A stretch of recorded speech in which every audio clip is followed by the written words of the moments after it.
Demons are at it again, and only you and your guns can stop them. Sound a bit familiar? We're taking a quick peek at Hedon.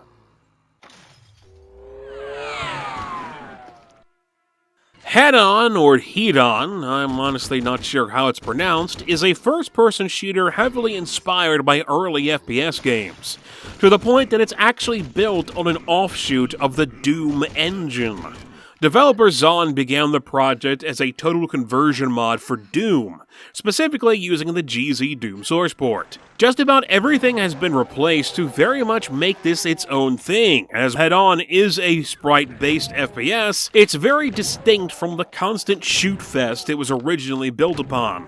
Thanks to some changes in how licensing works for GZ Doom, the devs were able to polish their mod into a full-on project and put it up for sale, since it doesn't require any files from id Software's Martian Space Marine simulator. It's very much its own project, and retro FPSs are rather popular these days, so the timing couldn't have been more right for it. Unlike Doom, which barely has a plot that's more than kill demons, Hedon is surprisingly deep with its lore and world building. Players take on the role of Zon. Yes, the main character has the same name as the game's developers, who is an orc warrior from an Amazonian race of orcs and goblins living inside a mountain. While her character is very different from that of Doom Guy, they both have something in common, and that's demon killing.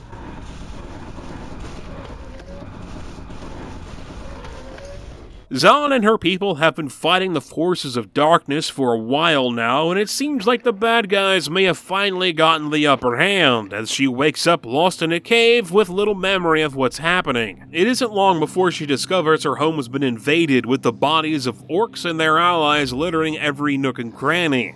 It's a bit depressing, to be honest. Hedon isn't all about shooting things, as there's a fair bit of the game where there's nothing to shoot at. These sections are generally atmospheric and used to both build tension as well as the game's story, and honestly, it can be a bit tiring.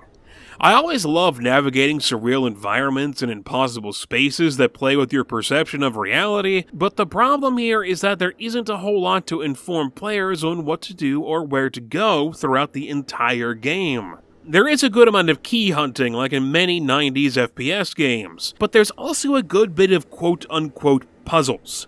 Sometimes you'll have to find a specific item to use on a switch to power it up so you can open a door, or you've got to use a combination of items to craft something. I do really like the world the game is set in with its mixture of magic and machines, and while there are plenty of notes scattered around to read for hints on what to do next, it's not always obvious. Supposedly, playing on lower difficulties gives players more tips on where to go and what to do, with higher ones being rather vague.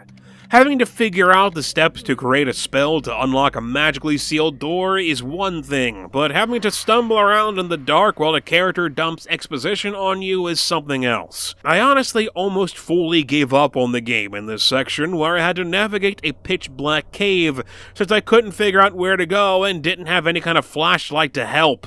Level design likes to circle back in on itself, and while there are a lot of places to go and things to explore, it can be a bit overwhelming. Instead of having multiple bite-sized levels contained within a larger overall chapter, like how 90s FPS games usually broke things up, Hedon instead has fewer large and sprawling levels that can take quite a long time to navigate. It works with how the game delivers its story and lore, but it does mean that there can sometimes be a heck of a lot of level to search through when trying to find something specific. There are also, of course, a lot of secrets to find. They can be anywhere from hidden behind shelves and bookcases to difficult to reach cliffs. Not all secrets are equal, of course, as some contain more interesting items than others, but finding them is ideal to staying alive. Some can be kind of obvious, while others can be very well hidden with multiple parts to discover and unlock, or even a trail of clues to follow to finally find whatever it is you may be looking for. When the game does decide to actually throw enemies at you, however, is where things really get interesting. Zon has a wide variety of weapons at her disposal, everything from her own two hands to a large axe that can cleave multiple enemies in half when thrown, or even an explosive crossbow. Everything has both a primary and alternate attack that gives players a lot of options on how to deal with enemies. You could pick them off from afar using the iron sights of the spike launcher, or get up close in their face using either end of the shotgun flamethrower. Some weapons can even do combo attacks, such as shooting a poison cloud with a vial launcher, then setting it off with the flamethrower or fiery crossbow to create a massive explosion.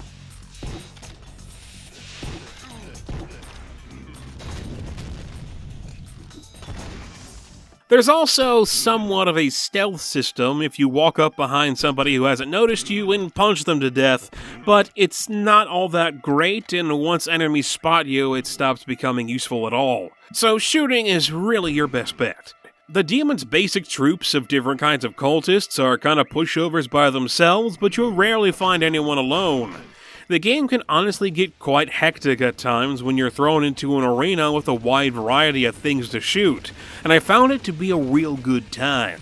All of the weapons manage to feel impactful without being completely overpowered. It is nice at how Hedon paces itself, going back and forth between frantic firefights and slower exploration or narration so you don't get burnt out on all the fighting. While the art design for the game's world looks good with how it organically connects natural and man-made areas, or I guess in this case, orc-made areas together, I can't say the same for everything. A lot of enemies look kind of odd. Basic cultists are the most at fault in my opinion, as their design comes off as rather amateurish, but they do blow up all nice and pretty, so that's a bonus.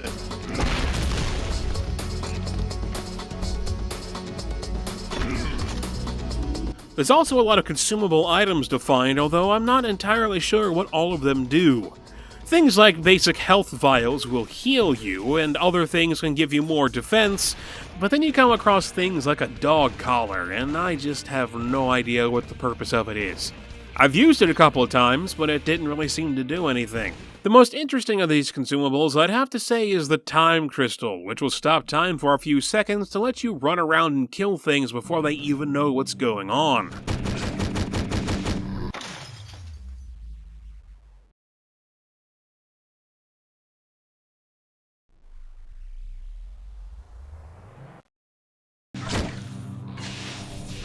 Overall, Hedon does a good job of taking the gameplay of old shooters and expanding upon it with its own narrative. When everything comes together and you're stuck in an arena with nothing but your guns and wits to stay alive is really when the game is at its best.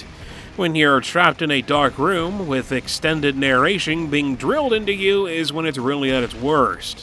While I do like the sprawling level design, it can be a double-edged sword.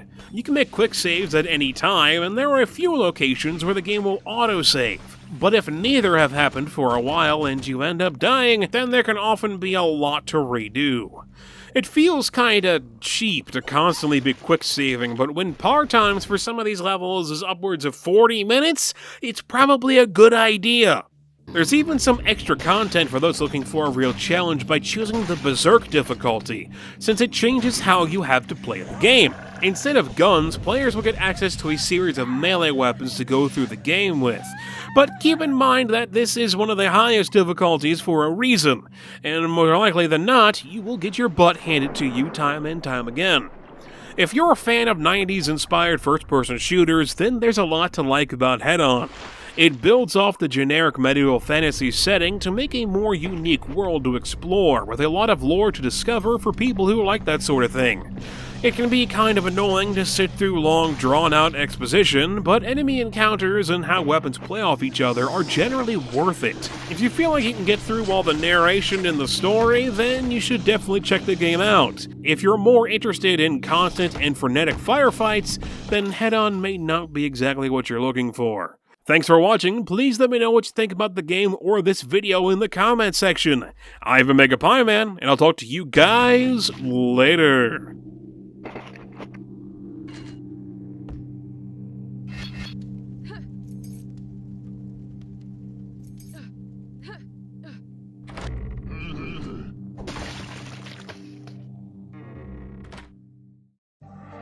Want to see more of my stuff? Click on the video on the left for Terminator Resistance, a FPS in the future war setting of the Terminator film franchise. Or click on the video on the right to sneak around snowy environments with Sniper Ghost Warrior contracts.